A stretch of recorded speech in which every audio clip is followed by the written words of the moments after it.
Hi అండి, నేను doctor Bharani, endocrinologist from Guntur. గత 10 సంవత్సరాలుగా డయాబెటిస్, థైరాయిడ్ మరియు ఇతర హార్మోన్ సమస్యల్ని ట్రీట్ చేస్తున్నాను. ఈ వీడియోస్ ద్వారా మీకు నా ఎక్స్పీరియన్స్ ని సింపుల్ గా షేర్ చేస్తాను.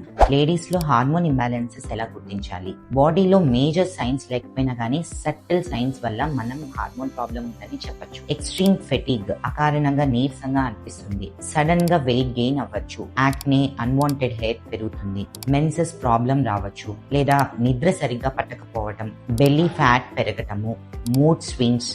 సో ఇట్లాంటి చేంజెస్ గనక మీరు గమనిస్తే ఫస్ట్ మీ లైఫ్ స్టైల్ ని రివ్యూ చేసుకోవాలి. నేను ఎలా నిద్రపోతున్నాను, ఎలాంటి ఆహారం తీసుకుంటున్నాను, ఎక్సర్సైజ్ చేస్తున్నానా లేదా, స్ట్రెస్ ఏమన్నా ఉందా, సో ఇట్లాంటి లైఫ్ స్టైల్ రివ్యూ అనేది ఉండాలి. దాంతో పాటు హార్మోన్ ఇంబ్యాలెన్సెస్ ఏమన్నా ఉన్నాయేమో చూసుకోవాలి. హార్మోన్స్ అనేవి ఒక బాడీ బ్యాలెన్స్డ్ గా పనిచేయడానికి చాలా ఇంపార్టెంట్. ఇలాంటి హార్మోన్స్ ఇంబ్యాలెన్స్ అయినప్పుడు బాడీ ఇటువంటి సైన్స్ ని పంపిస్తుంది.